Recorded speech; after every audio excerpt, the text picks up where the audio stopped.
أنا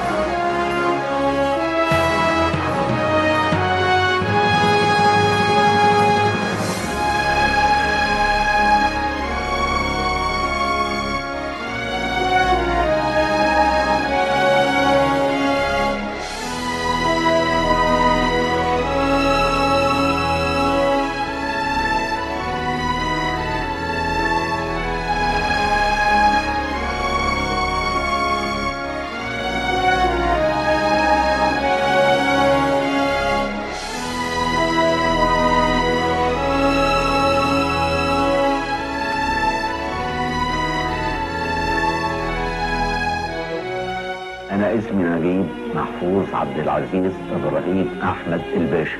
مولدي كان عام 11 من ديسمبر سنة 11 في الجمالية بمدينة القاهرة. قضيت من عمري في هذا الحي حوالي 7 أو 8 سنوات. تعلمت فيها في كتاب الشيخ بحيري قبل أن ننتقل إلى العباسية. بحب النيل وأحب القمر على النيل، وكان دايما أمنيتي إن أسكن يوم قدام النيل. انا طول عمري وانا في العباسيه وفي اي حته كانت فسحتي ان اخد شلته في ايدي يتهيألك زي الشنطه كده عشان ما حدش ياخد باله، وافرش على الاعشاب واقعد يمكن لنص الليل في الحتت اللي قامت فيها الكازينوهات الان.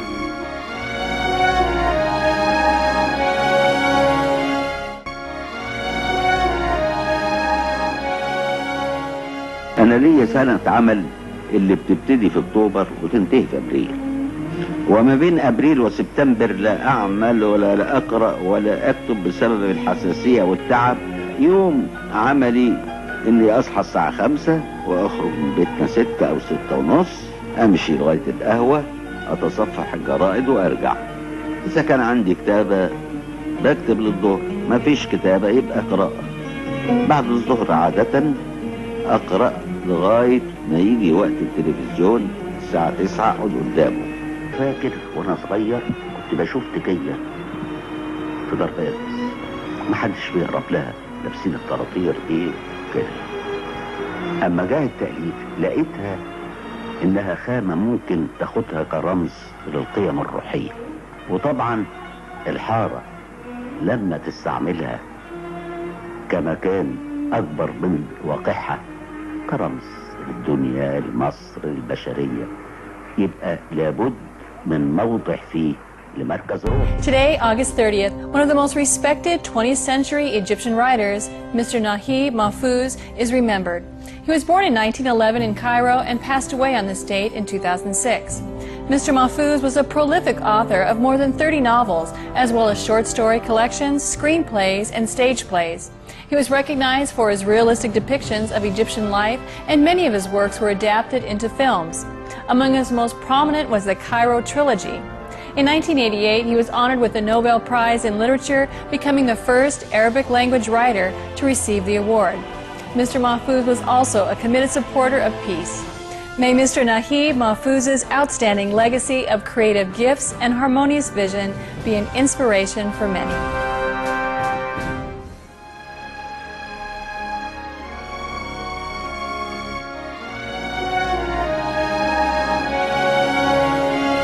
احنا اتجوزنا على حب، وهو الحقيقة زوج مثالي وأب مثالي. يعني هو بيحترم آرائنا وما بيرفض لناش أي طلب، يعني مش السيد هو بعيد كل البعد عن شخصية السيد. أنا كنت دائما مع المرأة وحقوقها، لأني مع حقوق الإنسان عموما، فلا يمكن أكون مع حقوق الإنسان وأحرم نصف البشرية من هذه الحقوق. فأنا مع المرأة في حقوقها من حيث التعليم ومن حيث العمل ومن حيث جميع المزايا اللي يمتاز بها المواطن في المجتمع الحر.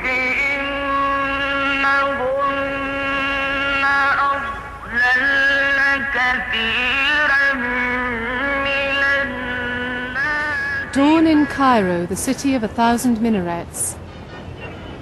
Over in the new quarter, Naguib Mahfouz sets out. The solitary armed guard he allows to watch over his home is left behind. Mahfouz will not permit him to follow as he walks through the city to work. As Nobel laureate, Mahfouz has had such a busy year that he's lost touch with his own writing, but he's still a man of the people and is greeted often on his journey. Freedom is sacred to him, freedom of speech and movement.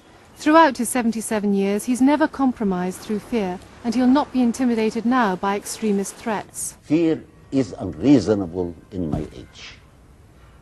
You see, 77. So, if extremists want to kill on Saturday, perhaps God will do it on Sunday.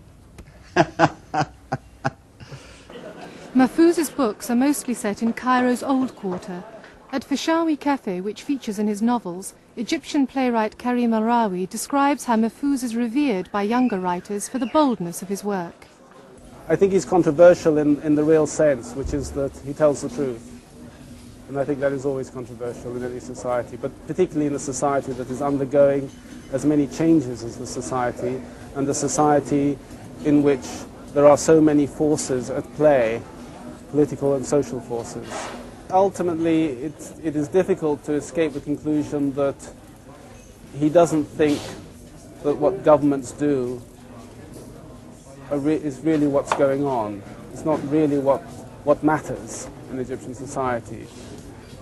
What's happening at the grassroots level, I feel, is much more his concern.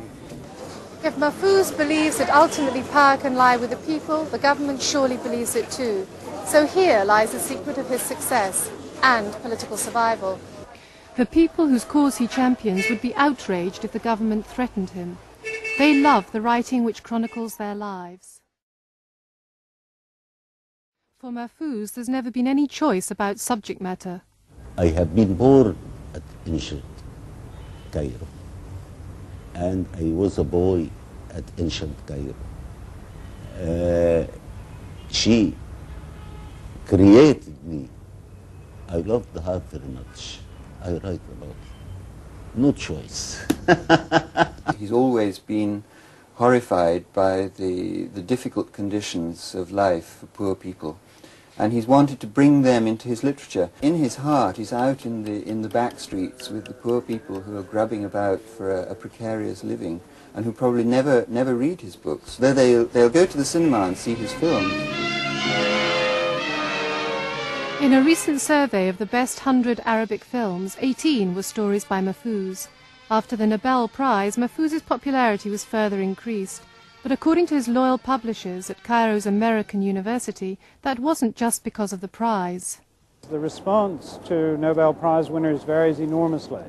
And just getting a Nobel Prize in literature does not assure you that you're going to have very large sales. Mahfouz distinguishes himself as a great storyteller. Muslim scholars in Cairo are less enamored of Mahfouz's work. In his 1959 book, Children of Gebelawi, his characteristic irreverence was declared blasphemous because the prophets were portrayed as citizens of a Cairo alley. The book is banned in Egypt. To prevent any book from publishing is very bad. Any book. Outside Cairo's central mosque, a book describing Salman Rushdie as the West Satan is on sale. Mahfouz, who's been threatened by extremists for defending Rushdie, still insists the death sentence was wrong. There should have been debate first, then judgment. Khomeini took another way, which had been refused by all Muslims, because it is not against law only, against Islam. He can't judge anyone to be criminal without judgment. And he gave him a chance to change his mind if he wants. When asked whether as a controversial writer himself he can offer Rushdie advice, Mahfouz says simply, like Socrates, Rushdie must choose. It is his problem as a writer. I can't advise him. His heart must advise him. You want to change your idea and risk your life, or be like Socrates, this is his problem. Isn't it? Although Mahfouz defends a writer's freedom, he believes Rushdie exploited it, indeed was insolent. We must respect, to a degree, the sentiments of others, even when we say our ideas.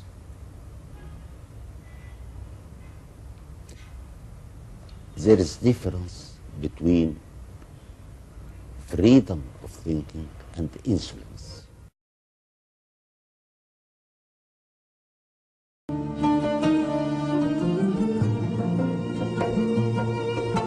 اللقاء والله هو السمو للإحساس بالكون.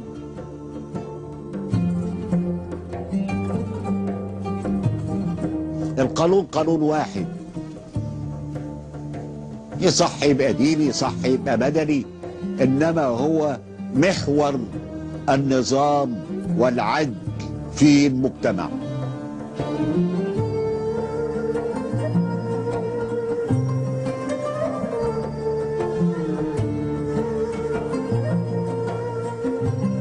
الحاضر ما نعانيه، والمستقبل ما نأمل فيه، والماضي ما نحبه عدلا أو ظلما.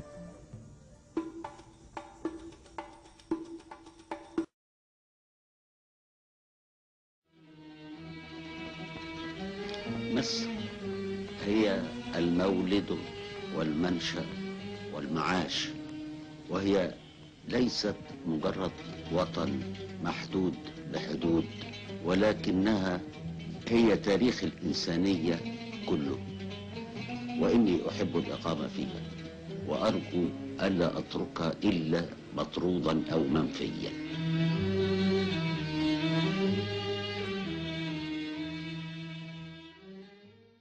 أود بالنسبة للست إني أوجه لها الشكر على تحملها حياة ربنا معي عمرا طويلا، وجزائها الحقيقي عند الله.